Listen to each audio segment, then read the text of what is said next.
A single mother walked out of a federal prison after 5 years. Her daughter was standing at the gate, but she wasn't alone. A man neither of them should have known was holding her hand. He wasn't her father. He wasn't a relative. He wasn't a social worker. He wasn't from the state. He was something far more complicated. And what he had done during those 5 years, the choices he had made, the secrets he had carried, would unravel everything she thought she knew about guilt, about punishment, and about the world that had locked her away. 32-year-old Renee Douglas had spent 1,887 days preparing for this moment. She had rehearsed it in her cell at night, whispered it into her pillow like a prayer. The gate would open, she would walk out, the sun would hit her face, and somehow everything stolen from her would start coming back. That is not what happened. The gate at Federal Correctional Institution Danbury buzzed open at 9:14 on an October morning, and Renee stepped through it, carrying everything she owned in a clear plastic bag. 3 letters from her daughter written in crayon and pencil. Over 5 years, the handwriting growing from clumsy loops to something almost legible. One Polaroid photograph faded at the edges of a 5-year-old girl with braids and a gap-toothed smile sitting on a kitchen counter in Hartford. And $47.30, earned over 60 months of labor inside those walls, folding laundry, mopping hallways, scrubbing toilets at 23 cents an hour. That was it. That was the total value of 5 years of Renee Douglas's life, sealed in a bag you could see straight through. Freedom tasted like cold October air, and tasted nothing like she had imagined. There was no warmth in it, no relief, just a raw, hollow ache spreading through her chest like frost on glass. She stood outside the gate, and the sky was enormous, too enormous. For 5 years, every space had been measured. 8 by 10 cell, 12-foot hallway, 40-foot yard. Now, the world stretched out in every direction, with no walls, no schedule, no one telling her where to stand or when to breathe. Freedom felt heavier than the cell she had left behind. The parking lot was half empty, cracked asphalt, a chain-link fence lined with dead ivy. Beyond it, a 2-lane road leading to a Connecticut town that did not know her name and would not care to learn it. Renee blinked against the light.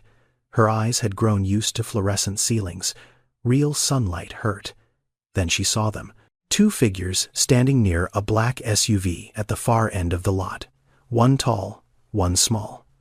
The small one wore a pink jacket and held something close to her body, some kind of stuffed animal tucked under her arm. The tall one stood with his hands in his pockets, still as stone. Renee's breath stopped. 5 years. The last time she had touched her daughter Lyric was 5 years old, 41 inches tall, 28 braids that took 2 hours every Sunday. A laugh so loud the neighbors complained. Favorite word was why. Favorite food was strawberry yogurt. Favorite thing in the world was falling asleep in her mother's arms while Renee hummed songs she had learned from her own mother's songs. With no titles, just melodies passed down like heirlooms nobody else wanted. That little girl was gone. The child standing by the SUV was 10, taller, thinner. Her face had lost the roundness of baby fat and found the sharper angles of a girl who had learned hard things too early. Her braids were different. Someone else had done them. Someone else had learned which side she parted her hair on.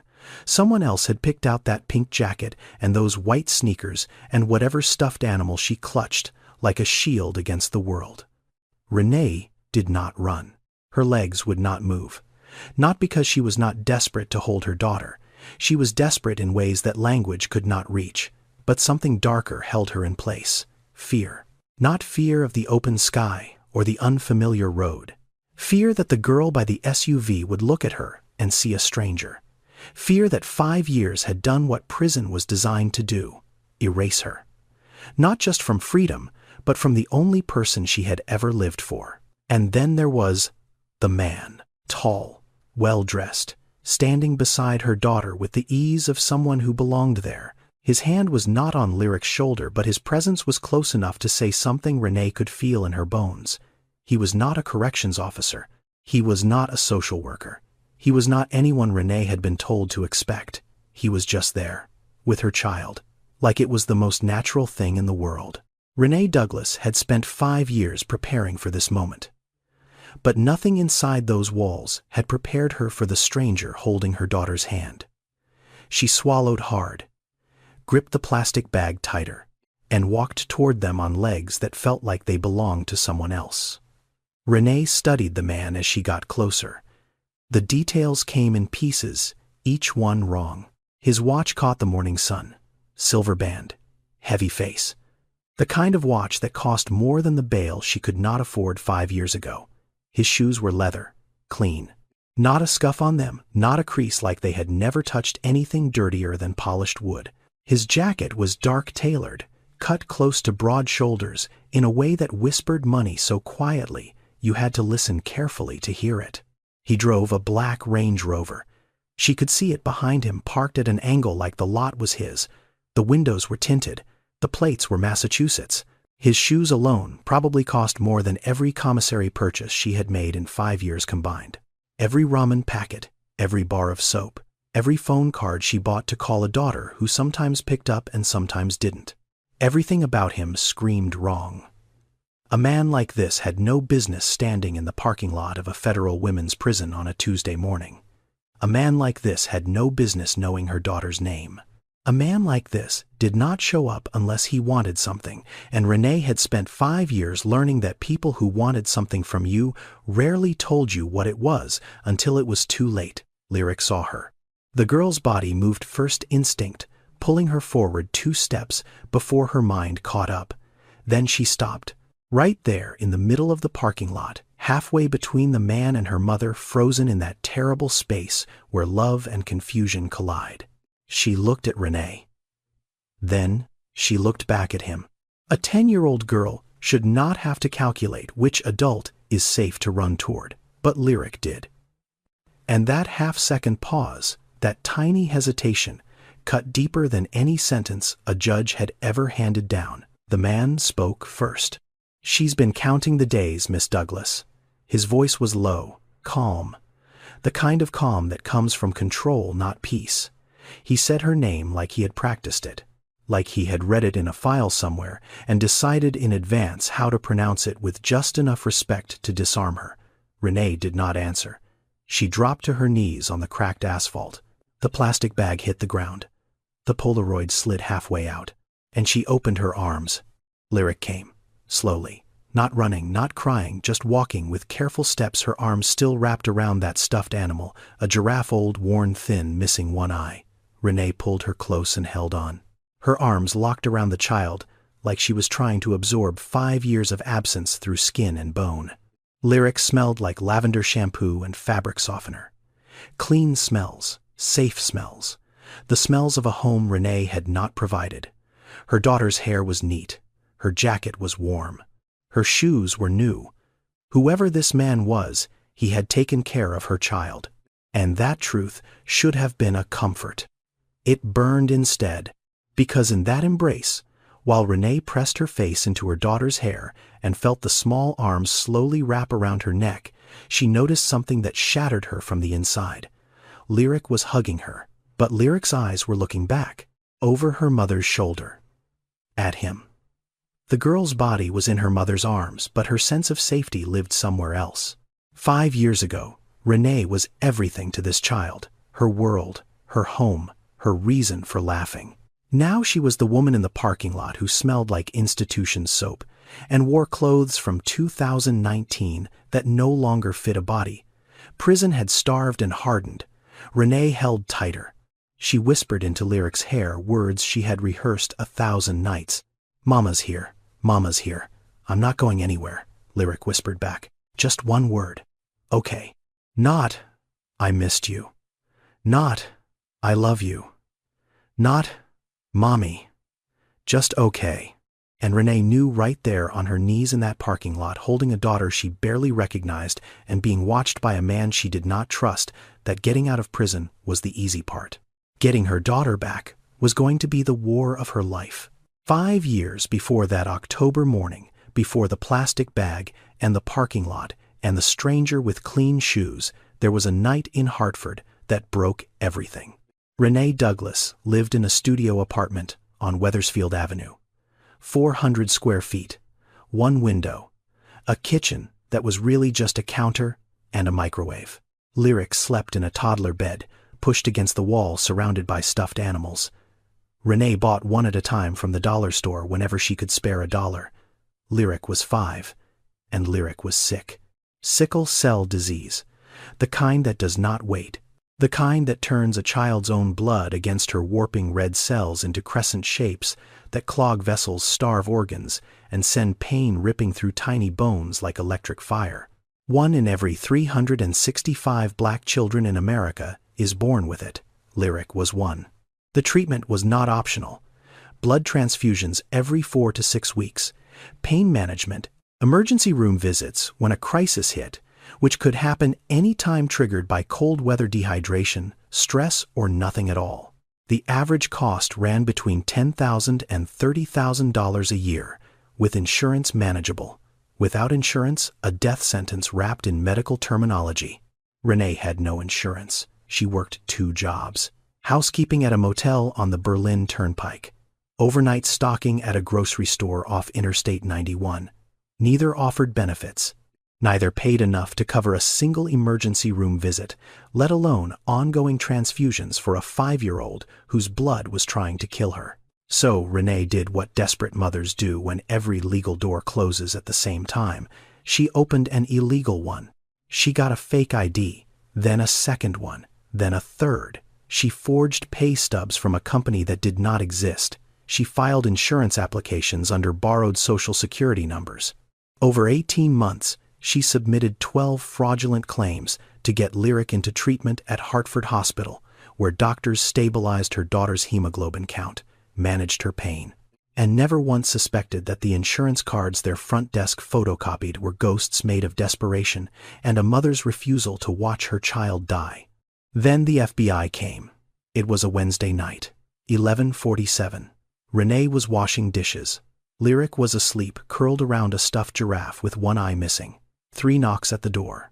The kind that do not ask permission. 4 agents, badges, vests, voices that filled the tiny apartment like a flood. They spread documents across her kitchen counter while Lyric stirred in bed.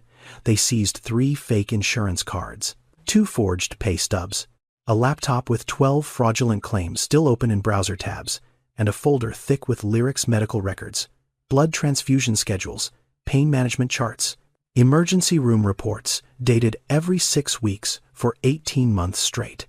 The evidence of her crime and the evidence of her love sat side by side on the same counter, indistinguishable. Lyric woke up. She sat up in bed, rubbed her eyes, and saw her mother standing in the kitchen with silver cuffs on her wrists. She did not understand. How could she? She was 5. She only knew that strangers were in her home, and her mother's face looked wrong. Mommy Renee did not resist. She did not argue. She did not explain. She just looked at Lyric and whispered, "Mommy will come back, I promise." An agent guided her toward the door. Lyric screamed, the kind of scream that has no words in it, just raw terror pouring out of a child who cannot make sense of what is happening. A neighbor came. Social services was called. Lyric was carried out of the apartment 45 minutes after her mother clutching the one-eyed giraffe so hard the stitching nearly tore.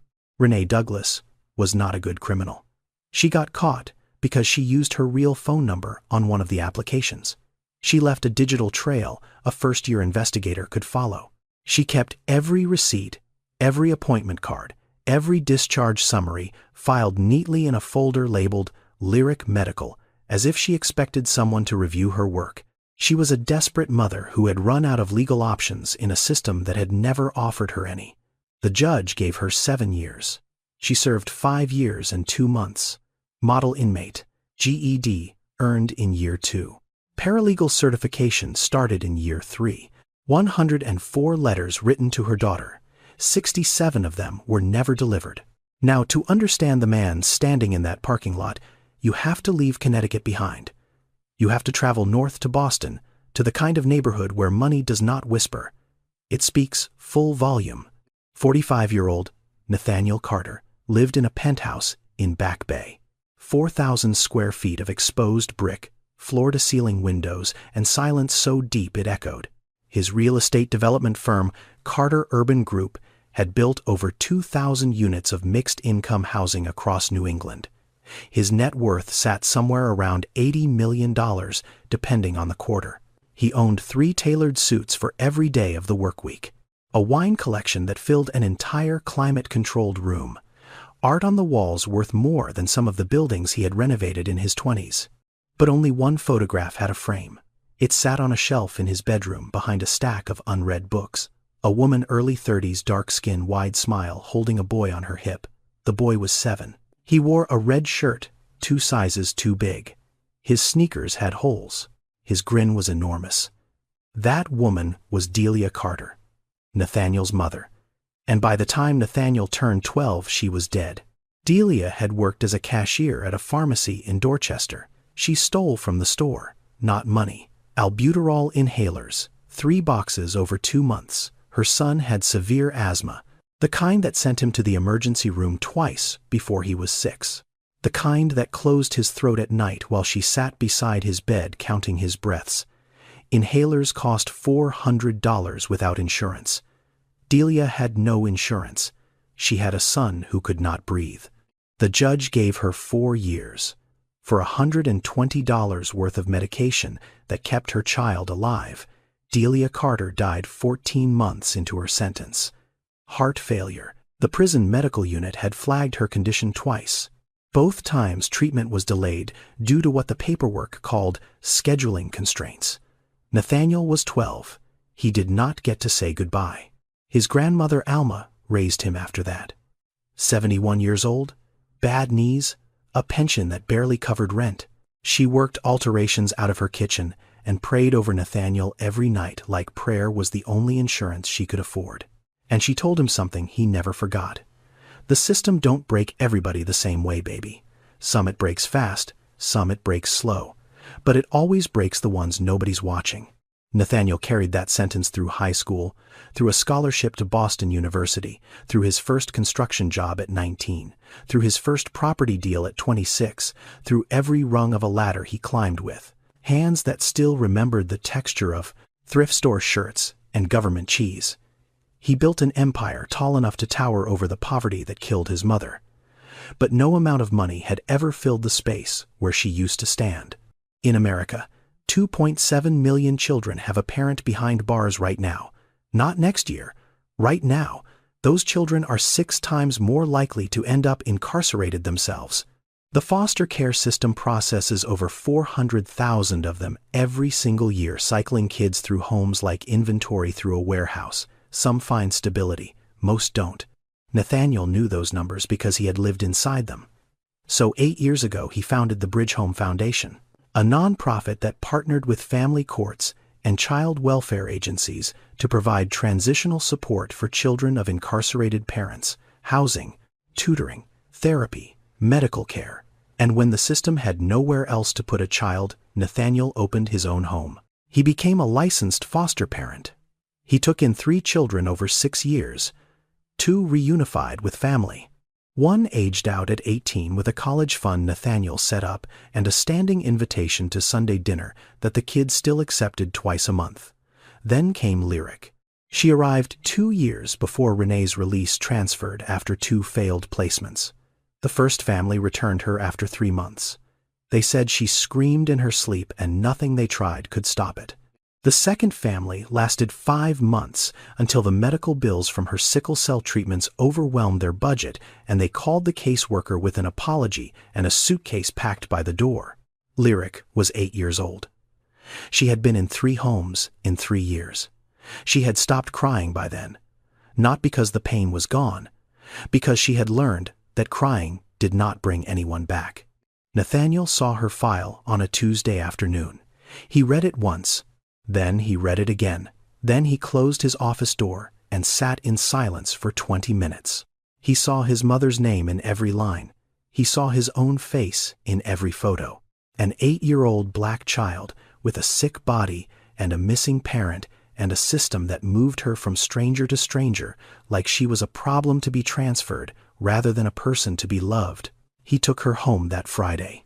And for 2 years, he did what no one had done since Renee was taken. He made sure Lyric was safe. He drove her to Boston Medical Center every 4 weeks for transfusions. He learned which side she parted her hair on. He figured out that she liked her grilled cheese cut diagonal, not straight. He read to her every night. Charlotte's Web. They were on chapter 7. He did not adopt her. He knew her mother was coming home. But now that the day had finally arrived, now that Renee Douglas had walked through those gates and knelt on the asphalt and held a daughter whose eyes looked back over her shoulder, Nathaniel Carter stood beside his Range Rover and felt something he had not expected. Not relief. Not satisfaction that his work was done. Fear. Because Lyric was the 4th child he had fostered, but she was the first one he did not want to give back. The ride from Danbury to Boston was 2 hours and 14 minutes. Renee knew because she counted every one of them. She sat in the passenger seat of Nathaniel's Range Rover with her spine pressed flat against the leather, her hands folded in her lap, her fingers not touching a single surface of the vehicle. Not the armrest, not the door handle, not the climate control that pumped warm air she had not asked for. 5 years of institutional living had taught her body one rule above all others: do not touch what is not yours. Lyric was asleep in the back seat, buckled in, head tilted against the window, Gigi the giraffe tucked under her chin. She had fallen asleep 12 minutes into the drive the way children do when motion and warmth conspire against consciousness. The car was quiet except for the hum of the highway and the soft rhythm of a child breathing.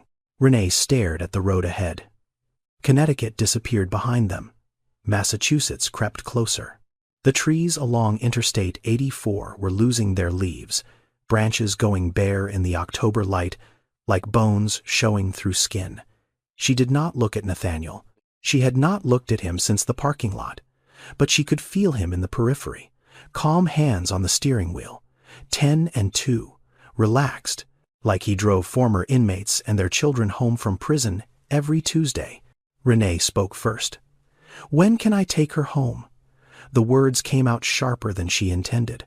Not a question, a demand wearing the mask of a question. Every syllable carrying the weight of 1,887 days of silence. Nathaniel did not answer immediately. He checked the rearview mirror, looked at Lyric sleeping, then looked back at the road. "You don't have a home yet, Miss Douglas." 6 words. No cruelty in them, no judgment, just fact. The kind of fact that enters the body like a blade, made of truth, and truth cuts deeper than any insult because you cannot argue with it. You can only bleed. Renee's jaw tightened. Her right hand clenched into a fist so tight the knuckles went pale. She turned her face toward the passenger window and caught her own reflection in the glass. A woman who looked 10 years older than 32, wearing clothes from 2019 that no longer fit a body. Prison had starved and hardened, hollow cheeks, eyes that had forgotten how to soften, hair pulled back in a style no one would choose if they had access to a mirror they trusted. She looked like someone who had been paused. While the world outside kept playing, "The Foundation has a transitional apartment in Roxbury," Nathaniel said, his voice measured careful like a man, placing words on a table one at a time to avoid startling a cornered animal. "Furnished, clean, close to the T. It's designed for women coming out of federal or state facilities. Housing support, job placement resources, access to legal aid. You'd have your own space, no strings.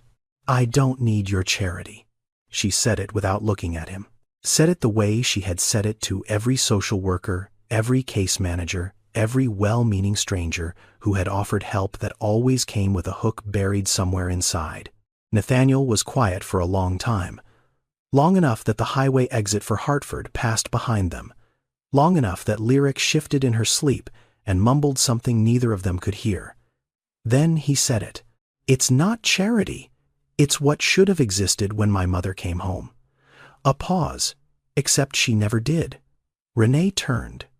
For the first time since the parking lot, she looked at Nathaniel Carter.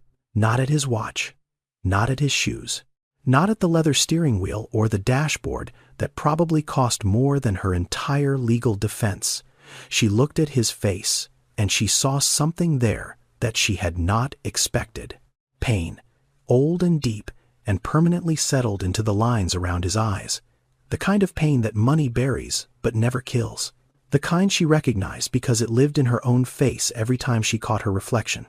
She did not say thank you. She did not say sorry. She did not say anything at all. She just turned back to the window and let the silence carry them the rest of the way to Boston. The apartment was on the second floor of a triple-decker on Dudley Street in Roxbury. Brown brick, iron railings.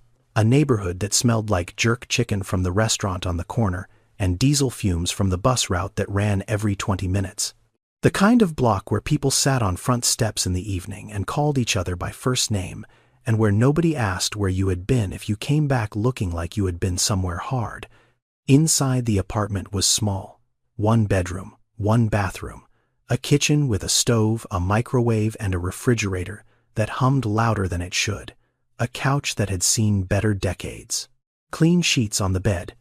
Towels folded on the bathroom counter. Soap. Toothbrush. A packet of hair ties. Someone had thought about the details. Someone had imagined a woman walking in here with nothing and had tried to fill the gaps between nothing and enough. On the kitchen table sat a single sheet of paper. Typed. Organized into columns.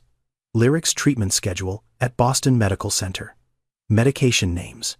Dosages. Transfusion dates. Next appointment. Contact number for the hematology department. Emergency protocols for a sickle cell crisis. Renee picked it up and read it twice. Every line was a reminder, not just of her daughter's illness, but of the fact that someone else had been managing it. Someone else had learned the drug names. Someone else had driven Lyric to every appointment for 2 years, while Renee sat in a cell marking days on a wall. Nathaniel had left this for her. He had not mentioned it. He had not pointed to it like a trophy. He had simply placed it on the table and let her find it the way you leave a map for someone entering territory they have never walked. Lyric stood in the doorway of the bedroom. She held Gigi by one leg, the giraffe dangling upside down, its single eye staring at the ceiling. She looked around the apartment with the quiet assessment of a child who had learned to evaluate new spaces quickly. Is this safe? How long will I be here? Where is the exit? Is this where we live now? Lyric asked. For now, Renee said, and hated how uncertain those 2 words sounded. Lyric walked in slowly. She touched the couch, opened the refrigerator, looked inside the bathroom. She did everything with a politeness that bordered on performance, the kind of careful behavior that does not come naturally to a 10-year-old. It comes from training, from learning that good behavior keeps you in a home, and bad behavior gets your suitcase packed. Children of incarcerated parents carry a specific kind of wound. Studies call it attachment disruption. Therapists call it complex trauma.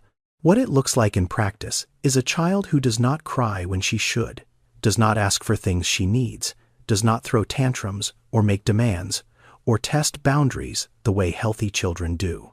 Because testing boundaries is a luxury reserved for kids who believe the adults around them will stay. Lyric did not test boundaries. She observed them, memorized them, obeyed them, and kept her real feelings locked behind a door she opened for no one. 5 years, 3 homes, 1 giraffe. Renee sat on the couch and patted the space beside her. Lyric sat down, close but not touching. The distance between them was 6 inches and 5 years wide. Do you remember this apartment? Renee asked. A silly question. Lyric had never been here. No, Lyric said. Then, after a pause, it smells like the second house, the one with the cat. Renee did not know about the cat. She did not know about any of it. The homes, the families, the nights, the details that made up half of Lyric's life were chapters in a book Renee had never been allowed to read. What was the cat's name? Renee asked, because it was the only question she could manage without her voice breaking. Oliver. He was orange. He slept on my bed sometimes.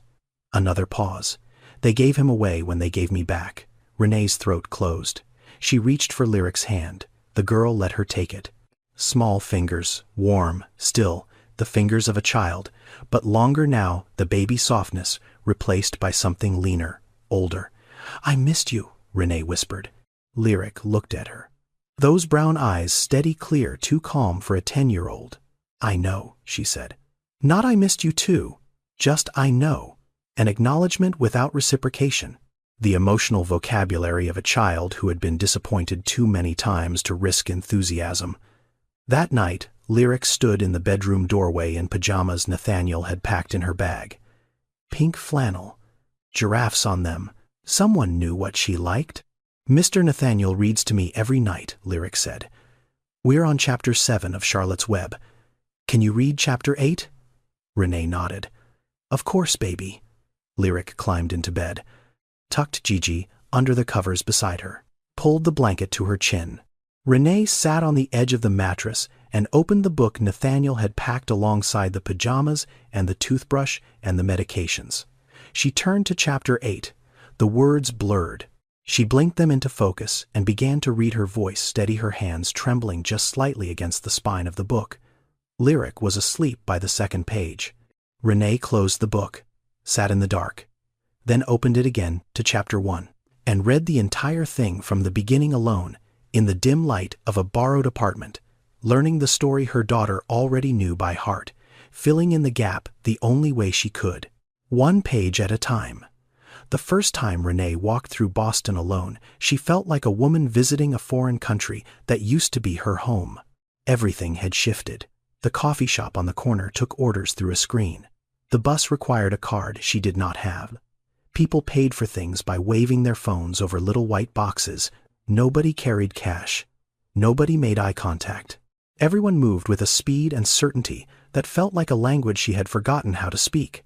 She had left the world in 2019. She came back to find it had moved on without leaving instructions. Her probation officer had given her a list. Requirements for maintaining supervised release. Check in weekly. Secure employment within 60 days. Maintain stable housing. Submit to random drug testing. Attend mandatory re-entry counseling sessions.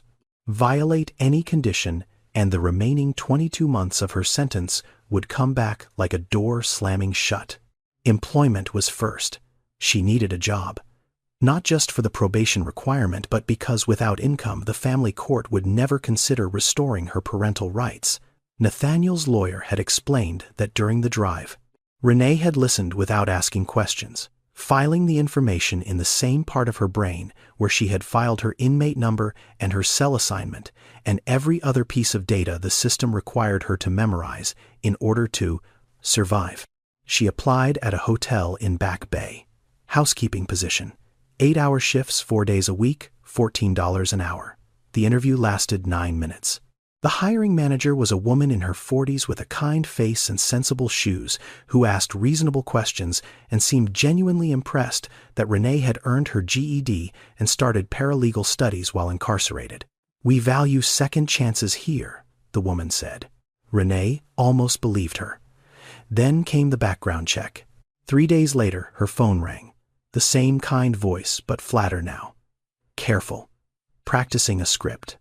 Miss Douglas, thank you for your patience. Unfortunately, after reviewing your background screening, we're unable to move forward with your application at this time. It's company policy. Company policy. 2 words that meant we see what you did, and we have decided it defines you forever. The screen had shown everything. Federal conviction. Healthcare fraud. Identity theft. Wire fraud. Sentence 7 years. Served 5 years. 2 months, 14 days. The numbers of her life reduced to a criminal record that loaded faster than her hope. Renee thanked the woman, hung up, sat on the edge of her borrowed bed and stared at the wall for 11 minutes. She did not argue. People who have been inside learn quickly that arguing with a system only gives the system another reason to punish you. You learn to nod. You learn to leave quietly. You learn to save your rage for the dark, where no one can use it against you. In America, 76 out of every 100 people released from prison are arrested again within 5 years. Not because they want to go back, because the world outside is designed to send them back. No housing, no employment, no insurance, no credit, no references, No second chance that actually functions as a second chance rather than a second test designed for failure. Renee walked down Tremont Street, past the churches and the check-cashing places and the corner stores with bulletproof glass at the counter. She turned onto Massachusetts Avenue and kept going past the shelters, past the bus stops, past Boston Medical Center, where her daughter received blood transfusions every 4 weeks, in a building Renee had never set foot inside. And there on the side of the building, a billboard. Bright blue, smiling family, white teeth, big letters. Affordable healthcare for every family. Because no one should go without. Renee stopped. She stood on the sidewalk and stared at that sign. A sign promising the exact thing she had gone to prison trying to get. Affordable healthcare for every family. The irony did not make her laugh. It settled into her stomach like something rotten, something she would carry for a long time. 5 years ago that sign, or one just like it, had been on the same street. And Lyric had been in an emergency room with a sickle cell crisis, while Renee filled out a fraudulent insurance application on a borrowed laptop because every family did not include hers. The sign was still here. The gap it promised to close was still open. The only thing that had changed was Renee. She had a felony now, and a clear plastic bag of everything she owned. She walked to the bus stop at the corner of Mass Ave and Albany Street, sat down on the metal bench, opened her wallet. Inside were 3 bills and some coins. She counted them even though she already knew. $47.30. That was the price tag the system had put on 5 years of her life and 5 years of her daughter's childhood. Before the apartment in Roxbury, before the parking lot in Danbury, before the man with the Range Rover and the daughter who looked back over her shoulder, there was the cell, 8 feet by 10 feet. Concrete walls painted the color of nothing. A steel bunk bolted to the floor. A toilet with no lid. A shelf that held 4 books, a toothbrush, a comb, and a stack of lined paper that grew shorter every week because Renee wrote letters the way other inmates counted days, 1 page at a time, 1 word after another, until the wall between her and the world outside felt thin enough to whisper through. She wrote to Lyric every Tuesday. Dear Lyric, today I learned a new word, resilience. Your teacher would probably say it means bouncing back, but I think it means choosing to stand up even when everything inside you wants to lie down. I hope you are standing, baby. I hope someone is helping you stand. She never knew if the letters arrived. The prison mailed them to the foster care agency. The agency was supposed to forward them to whoever had Lyric at the time. But supposed to is the longest lie the system tells, and Renee learned early that sending a letter into that pipeline was like dropping a coin into a well, and praying the splash meant someone was listening. She wrote anyway. 104 letters over 5 years. 67 were never delivered. She would not learn that number until after her release, when a caseworker handed her a manila envelope thick with returned mail. 67 letters, stamped undeliverable, or recipient, no longer at this address, or worst of all, simply blank, no stamp, no explanation, just silence in envelope form. But inside that cell, she did not know. So, she kept writing. She marked each day on the wall beside her bunk with a pencil stub she sharpened against the concrete floor. 1,887 marks. Tiny lines, tight rows, scratched into paint that had been scratched by women before her and would be scratched by women after her. A calendar made of desperation. A timeline of absence.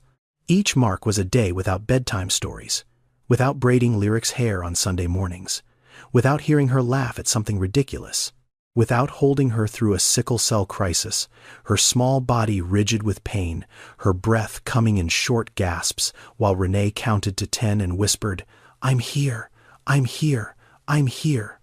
She was not there. Not when Lyric lost her first baby tooth and swallowed it by accident and cried because the tooth fairy would not come if there was no tooth under the pillow. Not when Lyric started first grade and walked into a classroom full of children who had mothers waiting outside the door. Not when Lyric woke screaming at 2 a.m. in a stranger's house, calling for a woman 200 miles away behind a locked steel door. Renee was not there for any of it. But she was not idle. She earned her GED in year 2, scored in the 93rd percentile on the math section and the 88th on reading comprehension. She started paralegal studies in year 3 through a correspondence program partnered with the University of Connecticut. She studied case law at night, contract language, constitutional amendments. The legal architecture of the system that had swallowed her examined from the inside like a prisoner mapping the blueprints of her own cage. She did it because learning was the only thing left that no one could take. They took her daughter. They took her name and gave her a number. They took her clothes and gave her khaki. They took her time and gave her a schedule written by someone who would never meet her. But they could not take the words she put on paper or the knowledge she built sentence by sentence in a cell that smelled like bleach and regret. In year 4, she received a letter from the foster care agency. Standard update, 2 paragraphs, typed. Lyric Douglas has been placed with a new foster family in the Boston area. Her care provider, Mr. Nathaniel Carter, is a licensed foster parent affiliated with the Bridge Home Foundation. That was it. No photo, no phone number. No explanation of who Nathaniel Carter was, or why he lived in Boston, or how a man with a foundation had come to hold her daughter. Just a name she had never heard. Attached to a child she could not reach. Renee folded the letter, put it under her pillow, and that night, for the first time in 3 years, she did not write to Lyric. She lay on her bunk staring at the ceiling and whispered the name into the dark. Nathaniel Carter, a stranger with her daughter. Again, the third one. She closed her eyes. She counted to 10. And she waited for morning. That night, Nathaniel Carter sat alone in the office of the Bridge Home Foundation on Washington Street. The building was quiet. Staff had gone home hours ago. The hallway lights were off. Only the lamp on his desk cast a warm circle across papers and photographs and the cold remains of a coffee he had poured at 6 and never finished. The walls of his office were covered in pictures, dozens of them. Children he had helped place, families he had helped reunite, mothers at graduation ceremonies for re-entry programs, kids on first days of school wearing backpacks the foundation had paid for. Each photograph was a small victory against a system that produced far more losses than wins. But Nathaniel was not looking at any of those. He was looking at one photograph, taped to the corner of his computer monitor. Lyric, 8 years old, the day she arrived. Missing a front tooth. Grinning so wide you could see her molars. Gigi the giraffe tucked under her arm, one-eyed and worn soft from years of being held by hands that had no one else to hold. She had been terrified that first night. He did not know that until 3 in the morning when the screaming started. He had run to her room and found her on the floor tangled in the sheets, eyes open but seeing something that was not there. He had tried to hold her. She fought him. He had tried to talk. She could not hear him. He sat on the floor beside her and counted to 10 because it was the only thing his body remembered from the breathing exercises his grandmother had taught him 40 years ago. It had taken 6 months to figure out that counting worked. 6 months of guessing. 6 months of failing. Now he sat in his office and stared at that photograph and felt something tearing quietly inside his chest. Not a dramatic rupture, not a breakdown. Just the slow, private grief of a man who knew what he had to do and did not want to do it. He knew the law. He had studied it the way generals study terrain before battle. Renee Douglas had a federal conviction. No stable employment, no independent housing, no savings. A parole officer she had to report to every week. Under Massachusetts family court standards, a judge would look at those facts and deny her petition for custody. Not out of cruelty, out of protocol. The system did not ask whether a mother loved her child. It asked whether a mother could prove on paper that she met a checklist designed by people who had never lost anything. Nathaniel could keep Lyric. Legally, ethically, practically. He had the resources, the track record, the stable home. No judge would take a thriving child from a licensed foster parent with an $80 million net worth and hand her to a woman who had been released from federal prison 6 weeks ago with $47 in her pocket. pocket. He could keep her, but he could not keep her and live with himself. Because every time he looked at Lyric, he saw his own face at 12 years old, standing at a graveside in Dorchester, staring at a casket that held the only person who had ever made him feel safe, thinking the one thought that had haunted him for 33 years. If somebody had helped her, if somebody had opened a door instead of closing one, if somebody had treated Delia Carter like a human being instead of a case number, she might have come home. She might have watched him graduate. She might have met Lyric. His grandmother's voice echoed in the silence. The system don't break everybody the same way, baby. Some it breaks fast, some it breaks slow, but it always breaks the ones nobody's watching. Nathaniel had been watching. For 2 years he had been watching Renee through her letters. Every letter she wrote to Lyric passed through the foster care system, and every letter that reached his home he read, not to spy, not to judge, but because he needed to understand the woman on the other side of those walls. 104 letters. He had read every one that arrived. The early ones were raw, desperate, full of promises that sounded more like prayers. But over the years, the voice in those letters changed. It grew steadier, more precise, more educated. He watched Renee Douglas teach herself through the pages she sent her daughter. Vocabulary words, legal terms, definitions of resilience, definitions of grace. The handwriting grew neater. The thoughts grew clearer. The woman behind the words was not dissolving in that cell. She was rebuilding, and Nathaniel knew from reading those letters that Renee would not accept help that looked like pity. She would rather lose than be saved. She would rather fail on her own terms than succeed on someone else's, which is why he had not told her. 3 weeks ago, he had contacted Claudia Whitfield, a pro bono attorney who specialized in reentry cases and parental rights restoration. He had sent her Renee's prison records, her GED transcript, her paralegal coursework, her disciplinary file, which was clean, her letters, the ones that showed a woman who had used 5 years not to waste away but to prepare for a moment she was not sure would come. Claudia had filed the initial petition, Restoration of Parental Rights, on behalf of Renee Douglas, funded by the Bridge Home Foundation. Nathaniel had signed the authorization and told no one, not because he wanted control, but because he knew that without legal representation Renee's case would sit in a backlog for 18 months, and by the time a judge reviewed it, the window for reunification would have narrowed to almost nothing. He had seen it happen before. Mothers who did everything right and still lost because the system moved slower than their children grew. He reached across his desk and picked up the framed photograph of his mother, Delia, 32 years old in the picture, younger than Renee was now, holding a boy in a red shirt who did not yet know he would lose her in 5 years. "I couldn't save you, Mama." His voice was barely a whisper. "But maybe I can do this one thing right." He set the photograph down. Maybe. The first week, 3 applications. The second week, 7.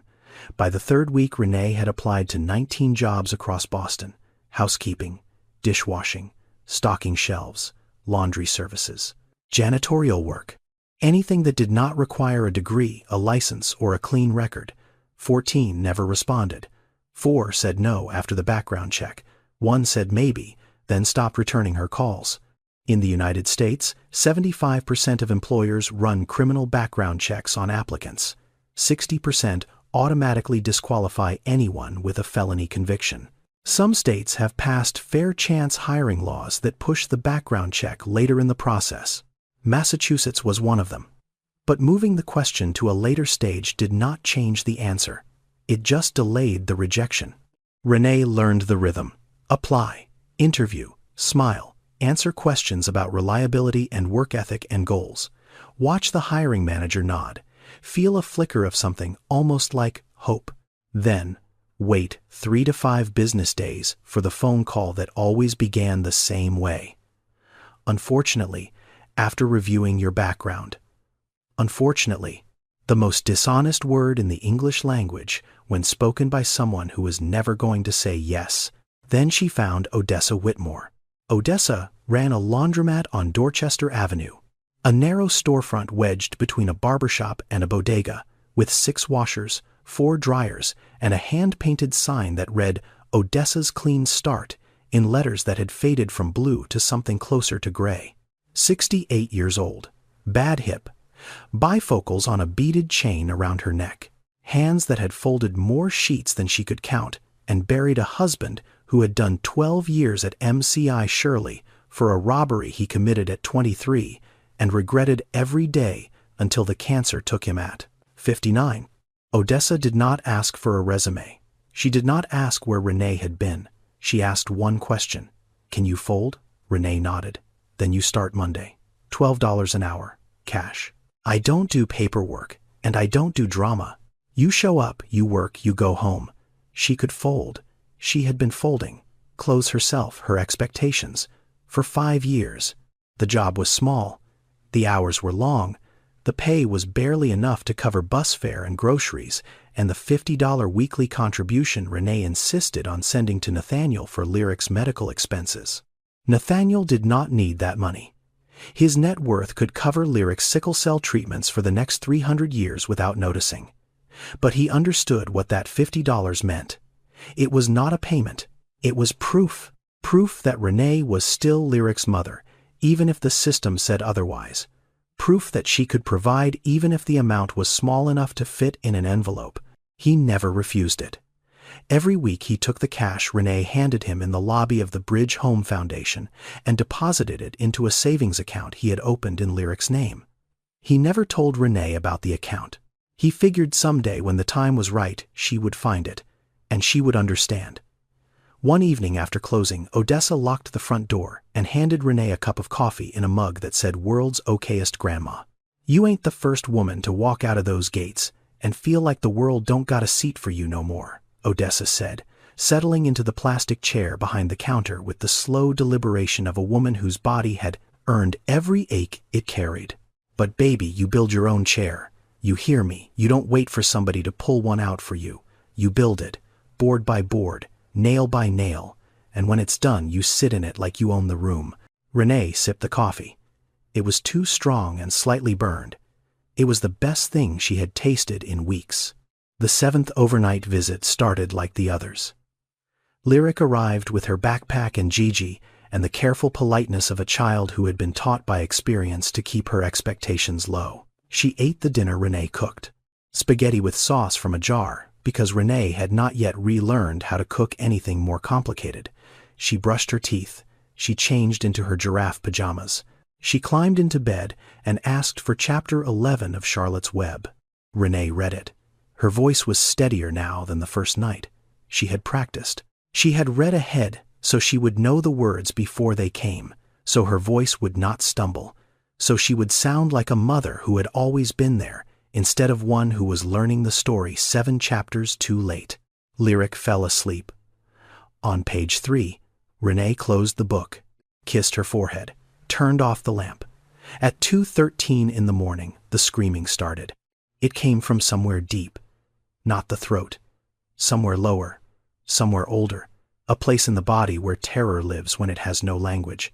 Lyric was sitting upright in bed, eyes open, seeing nothing that was in the room.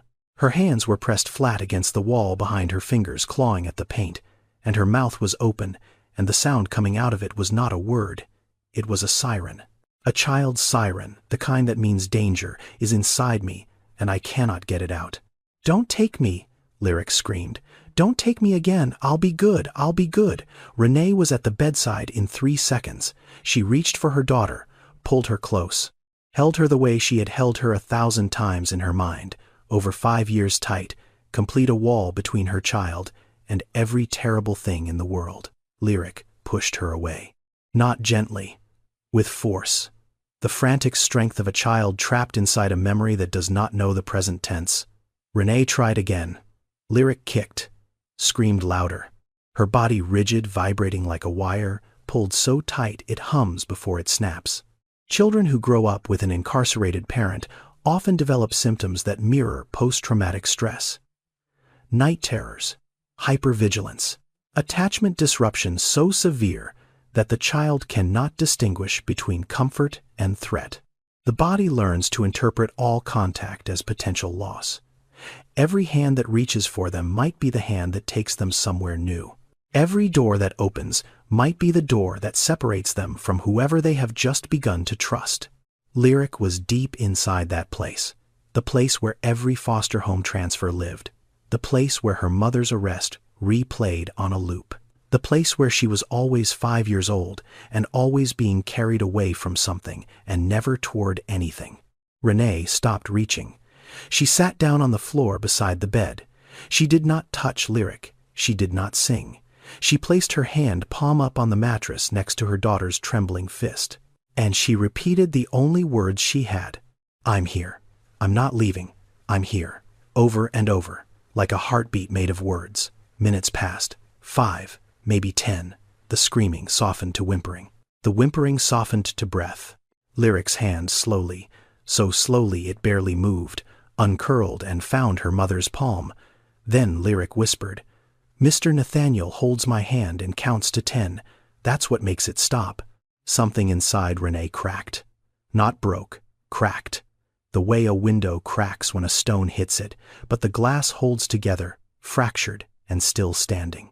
She swallowed, squeezed her daughter's fingers, and began to count. 1. Steady. 2. Quieter. 3. Slower. 4. Lyric's breathing evened. 5. Her grip loosened. 6. Her eyelids flickered. 7. Her body sank deeper into the mattress. 8. 9. Almost inaudible. 10. Lyric was asleep. Renee did not move. She sat on the floor in the dark, her hand still holding her daughter's, and wept silently. The kind of crying that makes no sound because the grief is too deep for noise. She did not cry because Lyric was in pain. She cried because someone else had learned her daughter's pain before she did. Someone else had figured out the counting. Someone else had sat through those nights and earned that trust one terrified hour at a time. While Renee marked days on a concrete wall 200 miles away. By morning the tears had dried. But the question had not. She picked up her phone, scrolled to a contact she had never dialed, pressed call. Nathaniel answered on the second ring. "Miss Douglas." "The counting thing," Renee said. "No greeting, no preamble. When did you figure that out?" A pause. Long. The kind of silence that holds more truth than most sentences. "Month 6, Nathaniel said quietly. "After a lot of nights, I didn't know what I was doing either."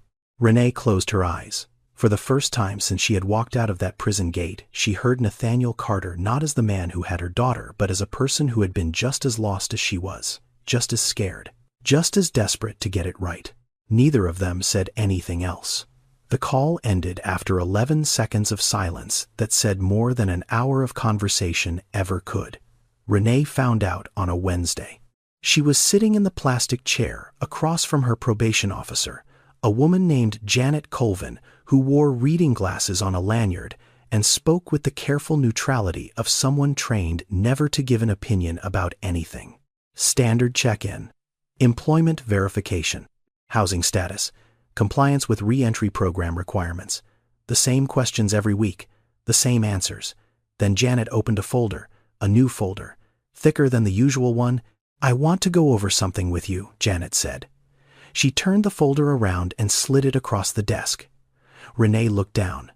The first page was a cover letter on legal letterhead, "Claudia Whitfield, attorney at law, specializing in family reunification and parental rights restoration, pro bono representation." Below it in clean black type, the words that rearranged everything. "Petition for restoration of parental rights, filed on behalf of Renee Elaine Douglas, case number 2024-7713, funded by the Bridge Home Foundation." Renee turned the page, and there it was, at the bottom, in ink, the signature of Nathaniel Carter. Authorization to fund legal representation. Authorization to submit Renee's prison education records, her GED transcript, her paralegal coursework, her clean disciplinary file, her employment verification from Odessa's laundromat, her housing confirmation at the Bridge Home, transitional apartment. All of it, compiled, organized, filed with the Suffolk County Family Court 3 weeks ago. Without her knowledge, without her permission, without a single word. Renee stared at the signature. Her jaw tightened, her hands pressed flat against the desk, fingers spread like she was bracing against something only she could feel. She read the document twice, 3 times, each time the same name at the bottom, Nathaniel Carter. She did not thank Janet. She did not ask questions. She stood up, took the folder, and walked out of the office. 22 minutes later, she was standing in the lobby of the Bridge Home Foundation on Washington Street. The receptionist tried to stop her. Renee walked past without slowing down. She pushed open the door to Nathaniel's office and placed the folder on his desk like a woman laying down a weapon. "You went behind my back."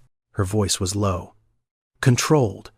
The kind of anger that does not shout because shouting would give it somewhere to escape, and Renee wanted every word to land exactly where she aimed it. Nathaniel looked at the folder, then at Renee. He did not stand.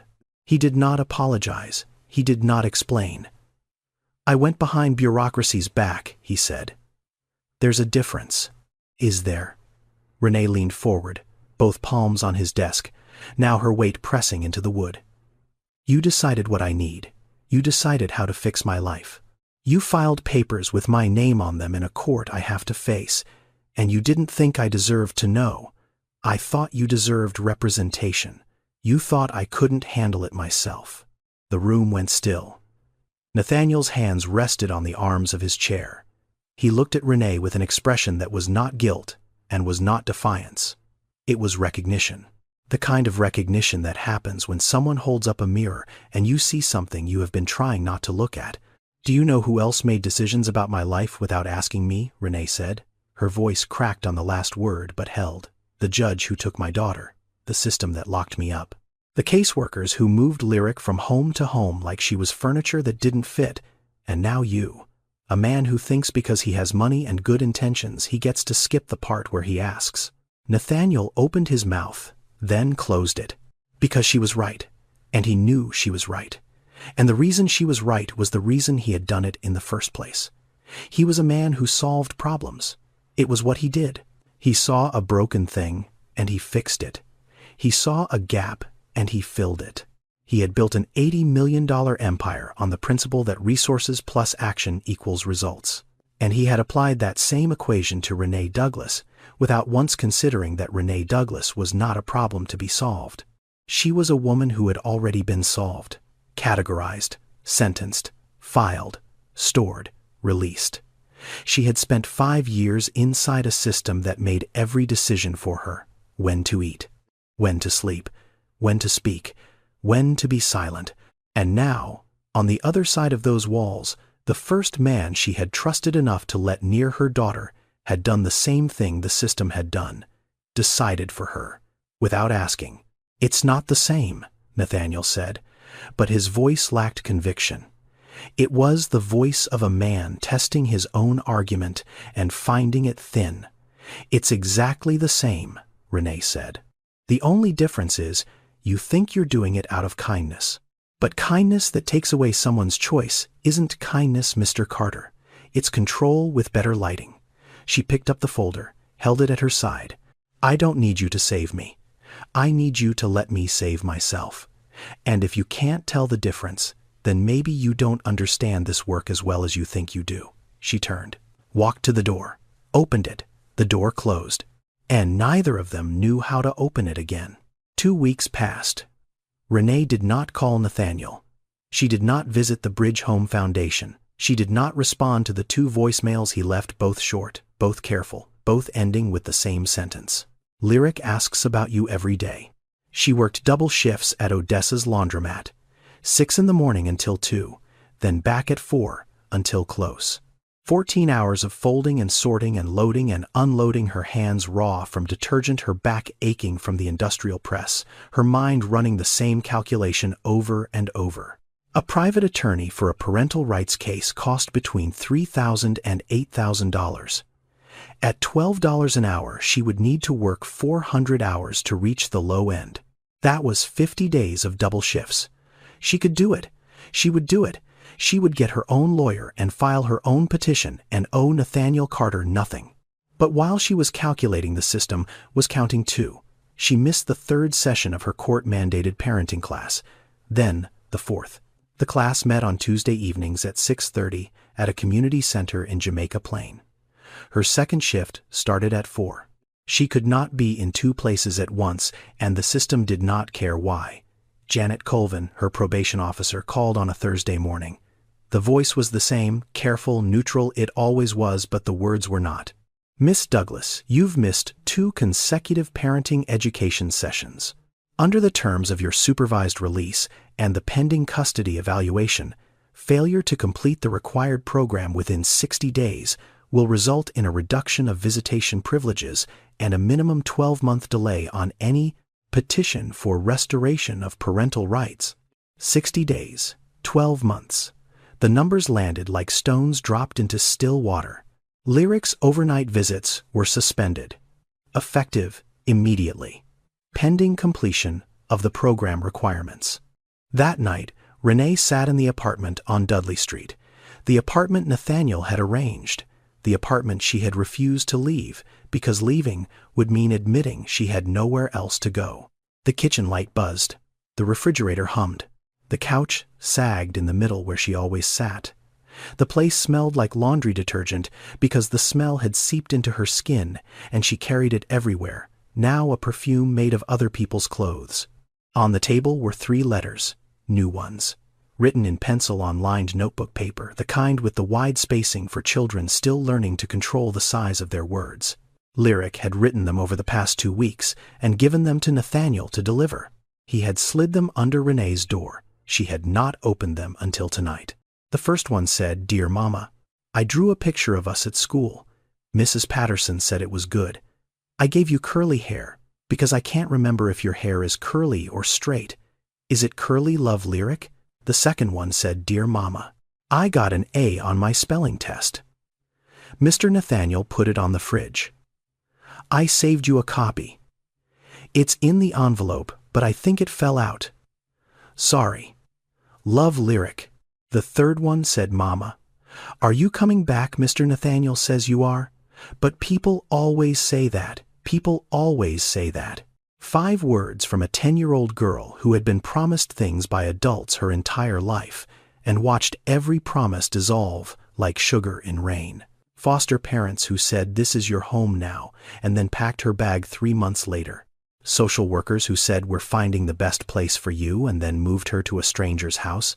A mother who knelt in a parking lot 5 years ago and whispered, "Mommy will come back. I promise." People always say that. Renee heard her own voice. 5 years ago. Handcuffs on her wrists. Lyric screaming in the background. "Mommy will come back. I promise." And now her daughter, the one person she had endured 5 years for, was writing those words back to her, not as comfort, as evidence. Evidence that promises from adults were a currency that had been devalued so many times it no longer bought anything. Renee put the letter down. Her hands were shaking, not from anger, from the kind of clarity that arrives only when you have hit something solid at the bottom and there is nowhere left to fall. She looked at her phone. Nathaniel's number. The contact she had not dialed since the morning after the night terrors, the morning she had asked about the counting. She did not call because she forgave him. She did not call because she understood. She did not call because pride had left her body or because anger had run its course. She called because of Lyric. It was never about pride. It was never about her. It was about Lyric. And Lyric could not afford another adult who chose their own pain over her needs. The phone rang twice.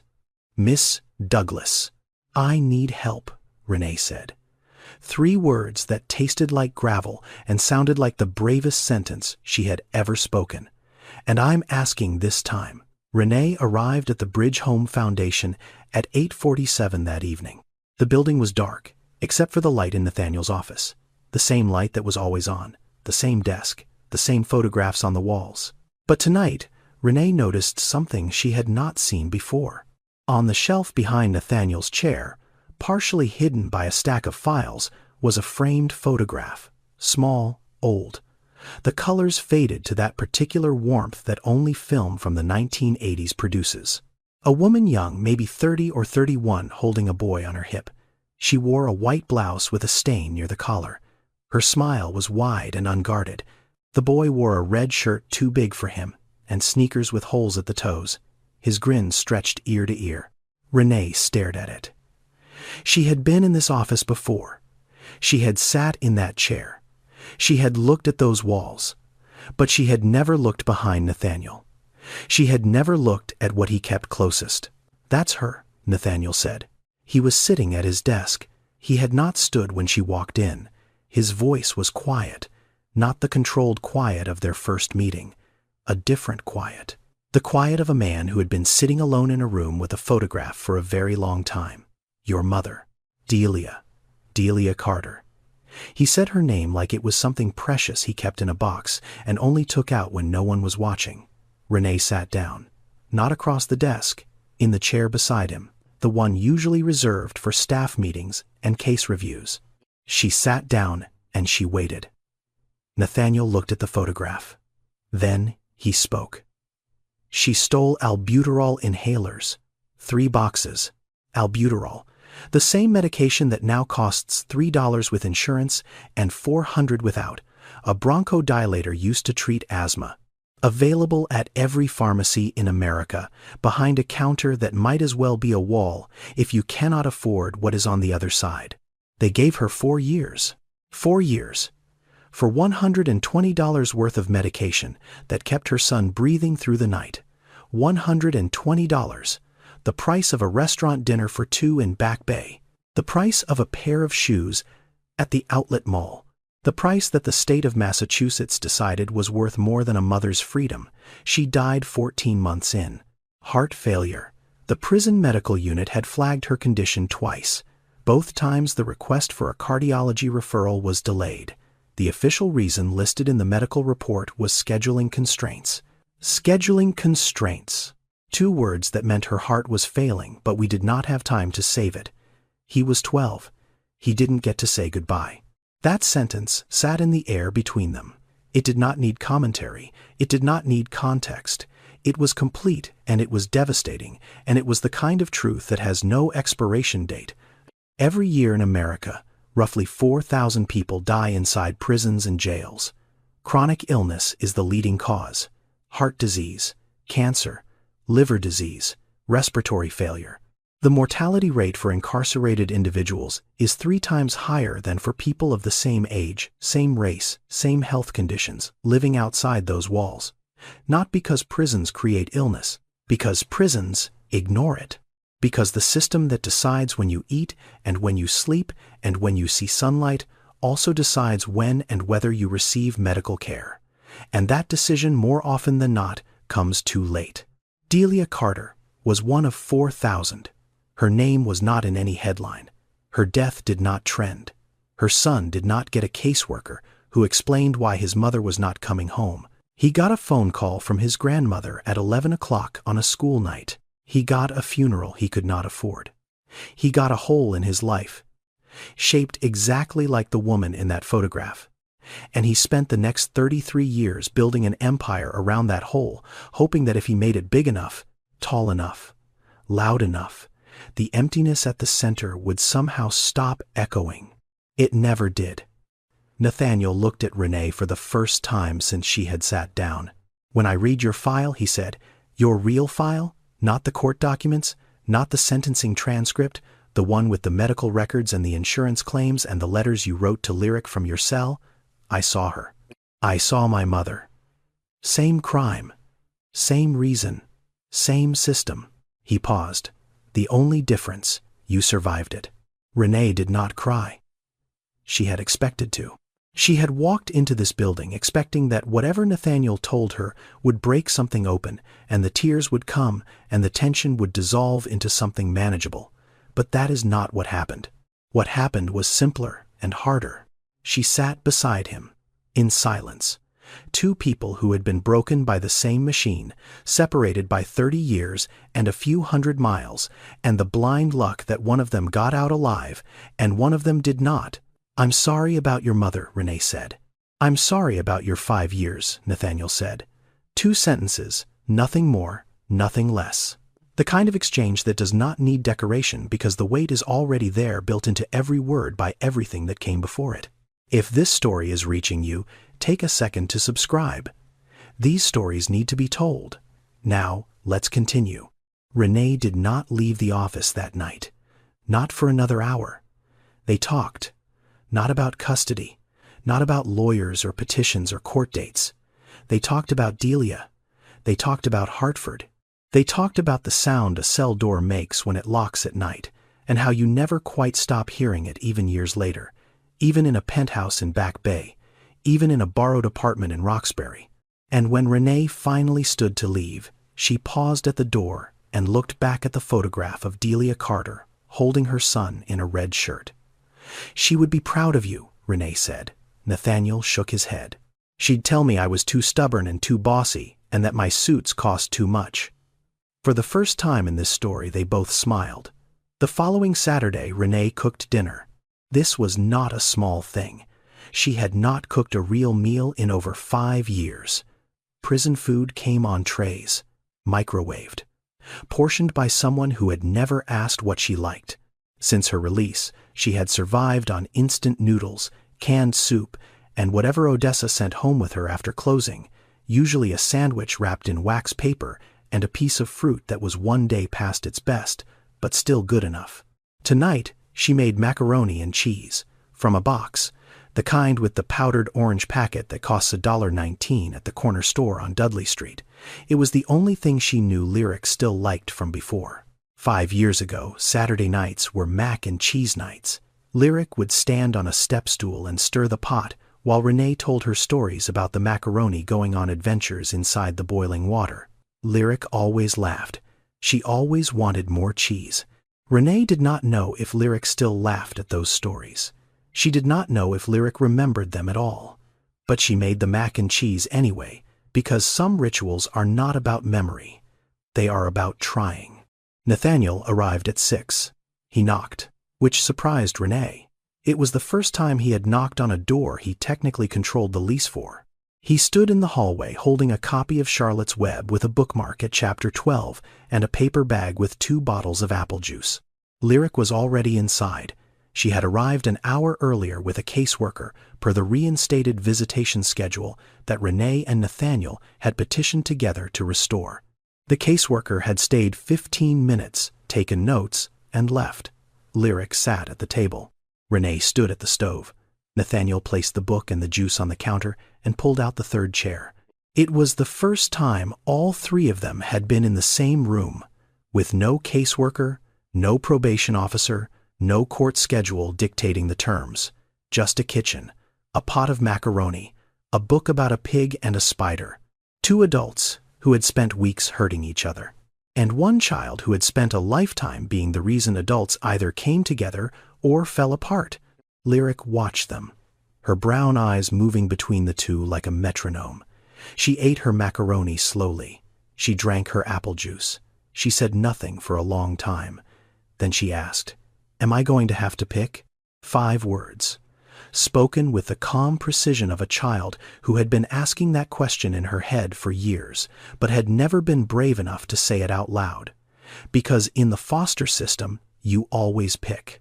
You pick which parent gets your loyalty. You pick which home you call real.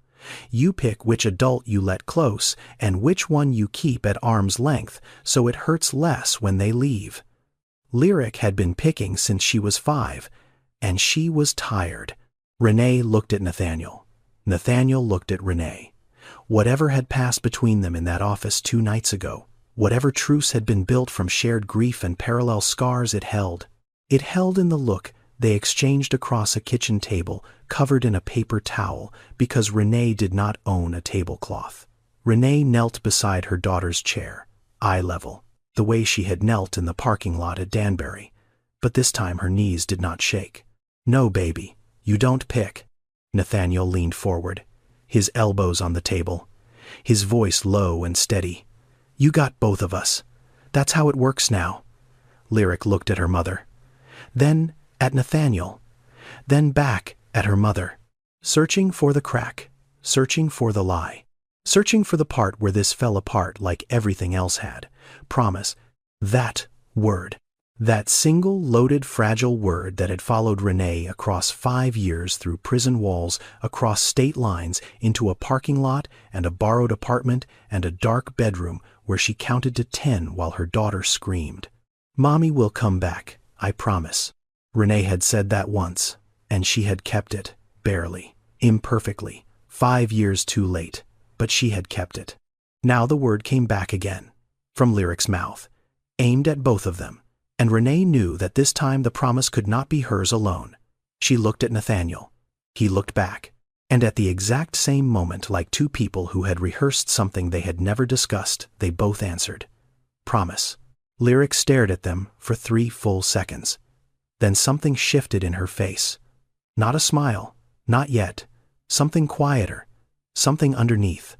The first loosening of a knot that had been tied so long she had forgotten it was there.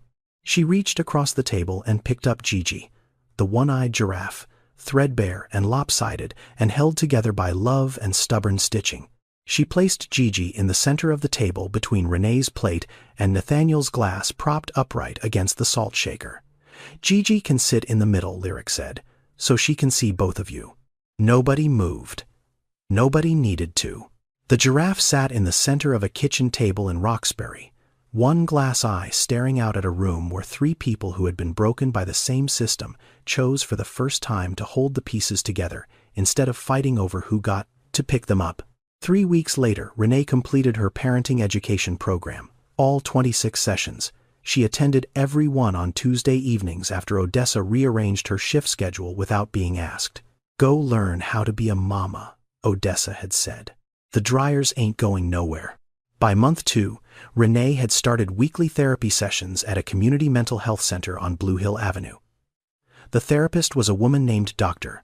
Paulette Greer, 54 years old, who had spent 20 years working with formerly incarcerated women, and who did not flinch when Renee sat in silence for the first 3 sessions, because she had spent 5 years in a place where proved sharing your feelings was a vulnerability you could not afford.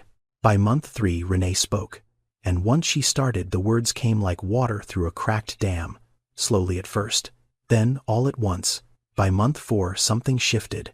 Odessa mentioned to a colleague at a community meeting that she knew a woman with a paralegal background and first-hand experience in the reentry system who was looking for work. That colleague worked at the Bridge Home Foundation. Renee applied. Not because Nathaniel offered. He did not. He had learned painfully and precisely that offering Renee things she had not asked for was the fastest way to lose her trust. She filled out the application on a Wednesday afternoon at the public library on Dudley Street. She listed her qualifications: GED earned inside, paralegal certification pending, 147 job applications submitted since release, 1 hired, 26 parenting class sessions completed, 12 therapy sessions attended, 0 violations. She interviewed with the Foundation's program director, a woman who had never met Nathaniel personally and who evaluated Renee's file the same way she evaluated every candidate, on merit, on experience, on the quiet, unmistakable authority that lives in the voice of someone who has walked through a system and come out the other side knowing exactly where the cracks are. Renee was hired as a peer support specialist. Her job was to do for other women what no one had done for Delia Carter 30 years ago. Meet them at the gate, help them find housing, walk them through the paperwork, sit with them in waiting rooms, answer the phone at 2 in the morning when the walls of a borrowed apartment started closing in. Research shows that comprehensive reentry programs, the kind that combine stable housing with employment support, mental health services, and legal aid, can reduce recidivism rates from 76% down to 30%. Not because they make people different, because they make the world outside the gate survivable. Renee moved into a larger apartment. Still Roxbury, still modest. A 2-bedroom on Waverly Street with a kitchen big enough to actually cook in and a window in Lyric's room that looked out onto a community garden where somebody had planted sunflowers that grew taller than the fence. Lyric's room. Those two words carried more weight than anything written in any legal document. Lyric's room had purple walls because Lyric chose the color. A bookshelf with Charlotte's Web and 6 other books Nathaniel had given her over 2 years. A desk where she did homework. And on the wall above the bed a drawing. 3 figures, crayon on construction paper. A tall woman with curly hair. A tall man in a blue jacket. A smaller girl between them holding something yellow and spotted. Underneath, in careful 10-year-old handwriting, Mama, Mr. Nathaniel, and me. And next to the girl, 4-legged and smiling with one eye, Gigi.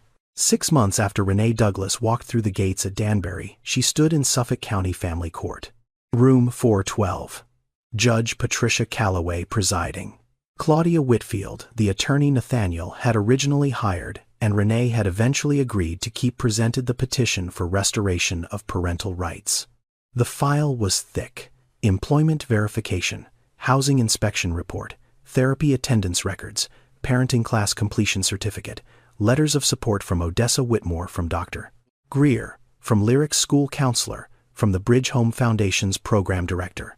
And at the bottom, a letter from Nathaniel Carter, foster parent of record, formally supporting the transfer of custody to the child's biological mother.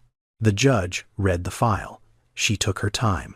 She turned pages slowly the way judges do when they want you to know that the weight of your life is being measured carefully. Then she looked up. Miss Douglas, the court recognizes your efforts. Renee stood straight, shoulders back, chin level. She did not cry. She did not thank the judge. She did not collapse into the relief that pressed against her chest like a wave trying to break through a seawall. She nodded. The nod of a woman who had earned every inch of this moment, who had folded laundry and written letters and counted to 10 in the dark and swallowed her pride and asked for help and showed up every single day to a world that had given her every reason not to.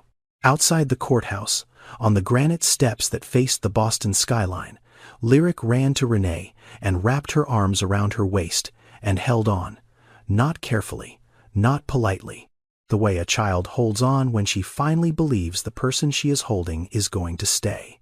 Nathaniel stood 10 feet away, hands in his pockets, watching, the way he had watched from a distance for 2 years, making sure Lyric was safe, making sure the system did not swallow another child the way it had swallowed him. Renee looked at him over Lyric's head. "Get over here." Nathaniel Carter smiled, the first time in this entire story that his face made that shape. Not a polite smile, not a professional smile. The smile of a man who had spent 33 years carrying a grief that finally for one moment felt lighter than it had the day before. The 3 of them stood on the courthouse steps, a formerly incarcerated mother, a man who had been that child once, and a 10-year-old girl who had finally stopped waiting. 1 year later, on a Tuesday morning in October, Renee Douglas stood outside the gates of Federal Correctional Institution Danbury. The same gate, the same cracked parking lot, the same chain-link fence lined with dead ivy, the same 2-lane road leading to a town that did not know the names of the women who passed through those walls. But Renee was not walking out. She was standing at the gate, waiting, holding the hand of a 4-year-old boy named Josiah, whose mother was scheduled for release at 9:15. Josiah wore a green jacket and new sneakers and clutched a stuffed bear that Renee had bought at the dollar store on Dudley Street 2 days ago because she remembered what it felt like to walk out of those gates and see your child holding something you did not give them. She did not have a Range Rover. She did not have an $80 million net worth. She did not have a foundation with her name on it.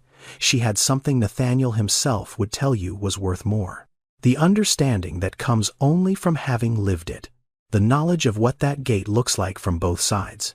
The ability to say to a woman walking out with a clear plastic bag and $47, "I know. I was here too.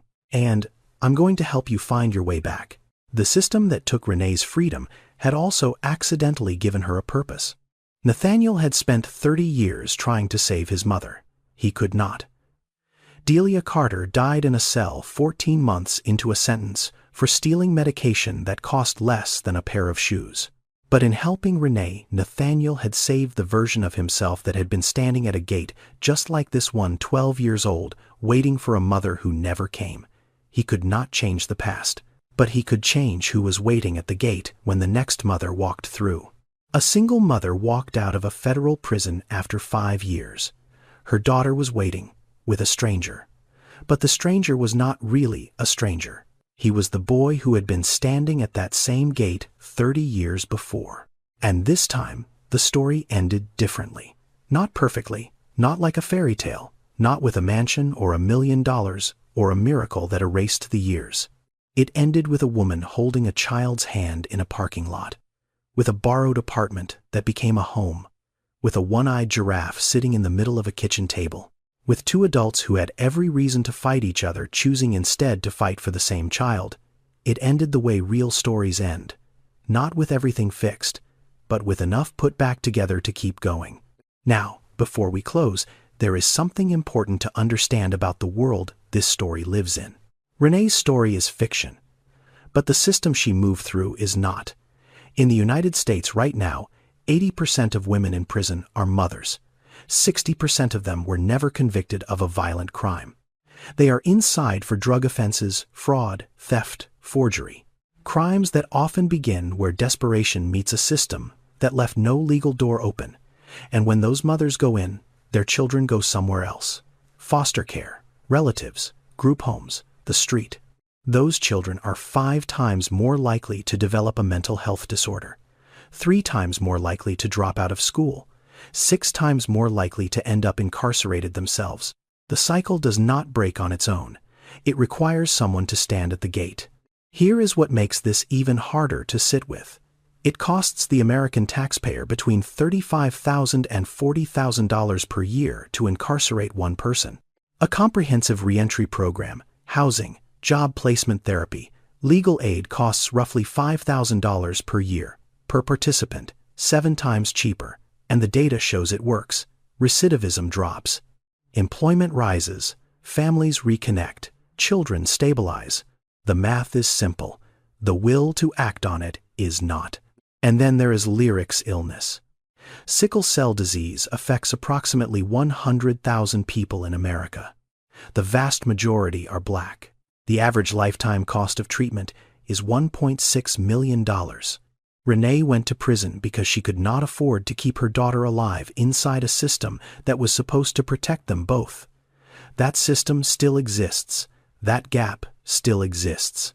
The billboard on Mass Avenue still promises affordable health care for every family, while mothers like Renee learn the hard way what every actually means. If you are watching this, and you have been through something similar, if you have lost time with your children, if you have been labeled by a system that never asked for your story, if you carry a number where your name used to be, this video is not here to fix anything. But maybe it can remind you of one thing. Your worst decision is not your entire identity, and the time you lost is not the end of your story. If you want to learn more about the issues in this story, look into the National Reentry Resource Center, which provides evidence-based resources for people coming home. The Sentencing Project, which tracks data on incarceration and its impact on families across America. And, if you have a young child affected by a parent's incarceration, Sesame Street's Little Children, Big Challenges program was designed specifically to help kids like Lyric understand what is happening and know they are not alone. Those resources and others are linked in the description below. Thank you for staying until the end. If this story moved, you subscribe, like, and share it. Not for me, but for the Renees and the Lyrics and the Nathaniels who deserve to have their stories heard. See you on the next one. This story is a work of fiction. The characters' names and specific events are not real. However, the systemic issues it portrays, the challenges of reentry, the impact of incarceration on families, the cost of healthcare in America, and the resilience of mothers who fight for their children are drawn from real statistics, real research, and real lives. I created this story because I believe fiction has the power to make us feel things that statistics alone cannot. If even one person watches this and sees an incarcerated mother differently, not as a criminal but as a human being, then this video did its job.